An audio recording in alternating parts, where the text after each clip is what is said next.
Thank you and welcome to the show this morning. The topic this morning is the attack on America, September 11, 2001. And of course, we have with us to talk about the psychological implications, in a real sense, of the attack on America, September 11, 2001, Dr. CPoe. Dr. Poe is a psychiatrist in Nashville, Tennessee. And of course, Dr. Poe, let me welcome you to the show this morning.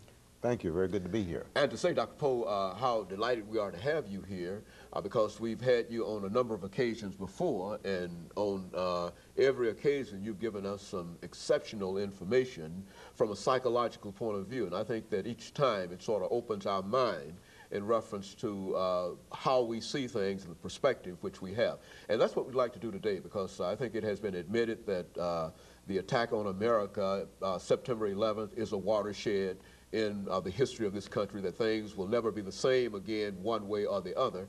And we want to talk about the impact that that is having upon not only the physical impact, but the psychological and the mental implications of this. And so let's do that today, but before we do so, let's start off by having you to give us a little information about yourself, your background, your education, and some of those things that were important that eventually led you to the situation that you're in now. Well, first of all, I'm from Eustis, Florida, in Central Florida, near Orlando, Florida. Grew up in Sarasota, Florida. Came to Nashville in 1956 to Tennessee State University. Went on to Meharry Medical College and spent a year in the military in Korea, and did a residence in psychiatry in Berkeley, California, and finished in 1970.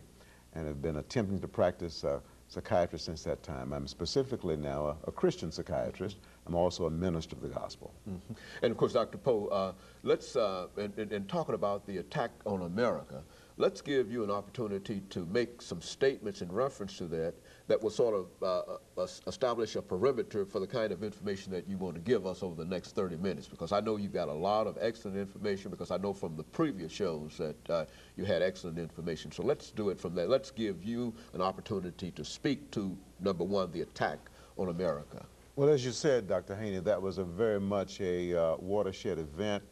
As you said, it's going to have an impact, has had, is having on the functioning of our nation for some time to come.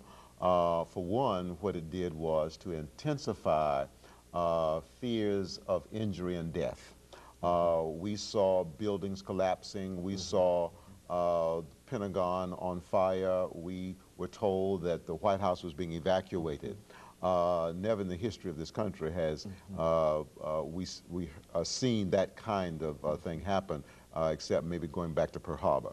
And so I think that our sense of security, our belief that we could be protected by our military, okay, was shattered. And I think that the result was that it intensified fears of injury and death all over the country. Now also, let me just say this, not everybody was impacted to the same degree by these particular events.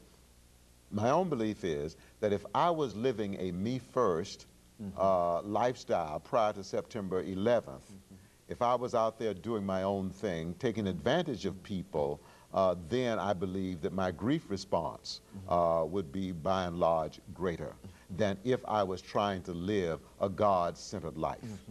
Persons who have an active faith in God and who are trying to live a life pleasing to God generally are more buffered against the grief that's related to the loss of a loved one or grief that's related to the loss of life as this involved. And so it depends on who the individual is, but everybody's going to be impacted, but some will be more so than others. That's correct. Is that essentially what we're saying? You know, this whole thing, I think, has a sort of a mind kind of thing that's associated with it, and people have talked about the psychological impact that it will have by showing the collapse of the Twin Towers over and over. Speak to that and what it might do to children and that kind of information. Well, there's what's called the fight-flight response, and we have found that certain changes go on in the body when people perceive a threat or when they perceive danger, usually coming from the outside. And of course, when you see two tall buildings in New York City collapsing and on fire, then I believe that the psychological and the physiological response is one of fear. Okay, the person will perceive threat, and so that fear response, the more intense it is, the more prolonged it is, the more it's going to manifest in behavior, the more it's going to manifest in sleep disturbances, appetite disturbances, and so on. I think children who witness that or who were told about it most likely initially began to manifest some sleep problems or an increase in their sense of insecurity.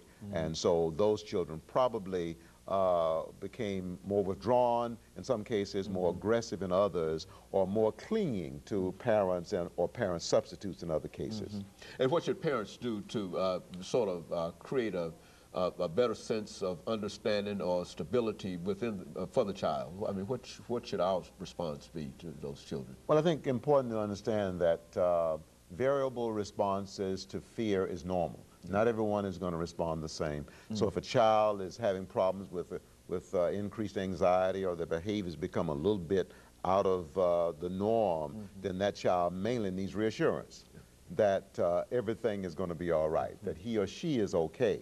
All right, so reassurance, spending a little bit more time listening to the child, offering support, I think would be the order of the day. In some cases, it's necessary to consult a professional counselor. And of course, in those cases, he will probably give us the same kind of information in terms of what to do with children as you're giving our audience here this morning. Is that? Well, in some cases, the child may need to be placed on tranquilization. He may need to be placed on medication. All right. So after an initial assessment, then the therapist or whoever that might be, a psychologist, a psychiatrist, a social worker, then would be in a position to make some therapeutic recommendations. You know, Dr. Poe, looking at the government's response to all of this, what kind of fear do you think that has been created on the part of not only the situation, but in many instances in terms of our response to it? Do you think that there's a fear factor associated with our response to what has happened? You mean the response at the federal level? Yeah, at the federal level. Well, at this point, I'm pleased. I think that the initial response was not one of going and let's bomb Afghanistan, all right? It seems as if they took their time and they gathered intelligence and they decided that a more measured, deliberate response would be a better response. So I have to give the federal government some credit at this point. I think that their slowness in responding was a better way to handle it. You know, and of course we'll be ready for our first commercial break. But what I'd like to do during this second segment, when we come back, Dr. Poe, is to look at the man who has been charged with responsibility for all of this. I think there's a $10 million reward, a $5 or $10 million reward. I'd like for you to give us sort of what you might consider a psychological evaluation of an individual that would become involved, and what would be his purposes and how how those purposes would be served. I think that is more important in terms of determining exactly how long this issue will be around. Of course, I think we've already admitted that it's going to be around with us for well, forever. I think that both of you and I will probably go to our graves with this as a real issue in American politics and whatever. But when we come back, I want you to look at it from that perspective and to sort of give us the kind of information that we need. And of course, we'll be back with our audience following this short commercial break.